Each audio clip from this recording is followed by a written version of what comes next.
नमस्कार, मी विजय चव्हाण. तुम्ही पाहतात आवाज लोकशाहीचा.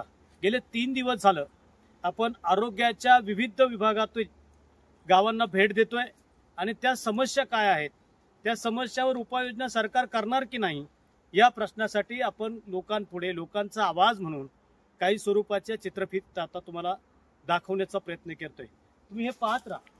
हा प्राथमिक आरोग्य केंद्र रावणगाव नावाचा एक फलक आहे. मला वाटतं गेले अनेक वर्ष याच्याकडे दुर्लक्षितपणा झालेला आहे. ह्याच्याली नावं सुद्धा सुस्पष्ट नाही आहेत. कारण आरोग्याचं खातं आहे, त्यामुळे बोर्डाच्या रंगरंगोटीकडे दुर्लक्ष असेल असं आपण धरून चालावं, त्याबद्दल खेद नाही. ही याची सुरुवातीची एंट्री आहे. दोन्ही बाजूच्या भिंतीचा तुम्ही परिसर पाहणार असेल आणि मला वाटतं माझ्या समोरच्या बाजूला ऊसाचं क्षेत्र आहे. म्हणजे शेतीलगत असणारा हा जो एक भाग आहे, त्या एकूण प्राथमिक आरोग्य केंद्राचा परिसर पुणे सोलापूर हायवे पासून 50 ते 100 मीटर अंतरावरती दूरवर आहे आणि तिथून आतमध्ये रुग्णांना यावं लागतं. तसं पाहिलं तर आतला परिसर हा सध्या तरी बऱ्यापैकी झाडांनी फुललेला आहे. इथे चिंचेची सावली आहे आणि एकंदरीत या आरोग्य सेवेचं स्वरूप पाहता, इमारतीचं स्वरूप पाहता, त्याला आयुष्यमान आरोग्य मंदिर असं संबोधलं गेलेलं आहे. मित्रहो, हे आरोग्य मंदिर आहे, पण या आरोग्य मंदिराचा खऱ्या अर्थानं उद्धार कधी झाला तर इथे प्राथमिक आरोग्य केंद्र रावणगाव इमारतीचे उद्घाटन शंकररावजी उरसळ अध्यक्ष जिल्हा परिषद पुणे यांच्या अध्यक्षतेखाली दिनांक आहे 10/2/1968 ते 2025 जवळपास 57 वर्षाचा कालखंड लोटलेला आहे. आणि 57 वर्षाची ही इमारत आहे. या इमारतीमध्ये रुग्णांच्या सेवेचा प्रश्न सुरू आहे. आता काय या इमारतीचं स्वरूप आहे तर या इमारतीवरती पत्र्याचं वरती छत आहे आणि या छताची अवस्था पावसाळ्यामध्ये ह्याच्यामधून पाणी आतमध्ये येतं आणि उन्हाळ्यामध्ये ह्याच्यामध्ये गरमाई असते. या दोन्ही प्रक्रियेमध्ये छोट्या छोट्या रूम्स आहेत आणि ह्या छोट्या छोट्या रूम मधून इथे रुग्णांची सेवा दिली जाते. खऱ्या अर्थानं आता तालुक्यामध्ये एक वेगळ्या स्वरूपाचं काम सुरू आहे.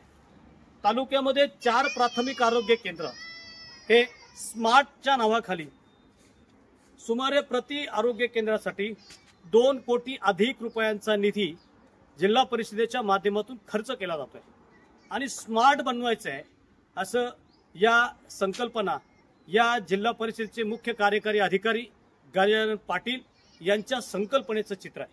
तर स्मार्ट काय असावं, स्मार्ट सेवा असावी असं सर्वसामान्यांचं मत होतं. म्हणून संबंधित विषयासाठी या राज्याचे उपमुख्यमंत्री अजितदादा पवार यांच्याशी आवाज लोकशाहीच्या वतीनं आम्ही बोललो. त्यांना सांगितलं की तालुक्यातल्या आरोग्य सेवेमध्ये उत्तम रीतीची सेवा मिळावी आणि त्या सेवेसाठी आधुनिक पद्धतीची असणारी साधन सामुग्री उपलब्ध असावी. तसेच मनुष्यबळ पाहिजे, औषधं वेळेवर मिळाली पाहिजेत, यामध्ये स्मार्टपणा आला पाहिजे. पण इथं स्मार्ट करताना रात्री गजानन पाटील या मुख्य कार्यकारी अधिकारी यांच्याशी संवाद साधल्यावर असं त्यांनी सांगितलं की स्मार्ट याचा अर्थ तुम्हाला कळालेला नाही आणि म्हणून तुम्ही एकदा या, समजून घ्या आणि मग लोकांच्या हिताचं काम तुम्ही करा. विनाकारण कुठल्याही स्वरूपाची गैरसमज लोकांच्या जाईल असं प्रयत्न करू नका असं स्पष्ट शब्दात त्यांनी आम्हाला सुनावलं. म्हणून या अनुषंगाने आम्ही आता रावणगाव प्राथमिक आरोग्य केंद्राकडे आलेलो आहे. काय परिस्थिती या केंद्राची, या केंद्राच्या अंतर्गत भागातील सगळ्या घडामोडी आपण जर पाहिल्या तर अतिशय छोट्या कामकाजामध्ये हे रुग्णालय काम करत आहे. 2 डॉक्टर आहेत, ही त्यांची एंट्री आहे. रुग्णांचा सकाळी आल्यानंतर नाव नोंदणीचा हा कार्यप्रणाली आणि गेट आणि मध्ये बसण्याची जागा ही पाहता अतिशय तोकडी आहे. इथे एक लाकडी खिडकी आहे. या लाकडी खिडकीतून औषध गोळ्या देण्याचं कामकाज इथले असणारे उपस्थितीत कर्मचारी करतात. हे सांगण्याचं कारण काय, एका बाजूला आधुनिक रूपाने स्मार्ट स्वरूपाच्या आरोग्य मंदिरांची निर्मिती करण्याचा संकल्प हे जिल्हा अधिकाऱ्याचे मुख्य कार्यकारी अधिकारी गजानन पाटील आणि जिल्हा आरोग्य अधिकारी यांचा संकल्प आहे.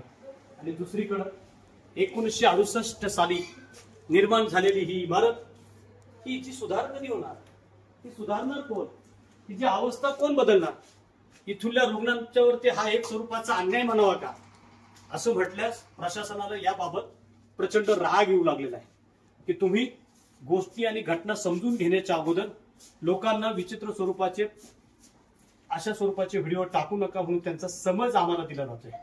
हे तुम्ही पाहू शकता की आमचा समज चुकीचा आहे का त्यांचा आहे. या ठिकाणी प्रयोगशाळा नावाचा एक बोर्ड लिहिलेला आहे. 1968 सालाची ही प्रयोगशाळा अजून बदललीच नाही. मला वाटतं जर आपण खऱ्या अर्थाने ह्याची गोष्ट लक्षात घेतली तर अलीकडच्या सुधारित इमारतींच्या फ्लॅट धारकांचा एवढा मोठा जो या इमारतीचा भाग आहे हा बाथरूमचा असू शकतो. आणि बाथरूम सारख्या एका छोट्याशा इमारतीमध्ये त्यांनी प्रयोगशाळा नावाचं काम केलेलं आहे.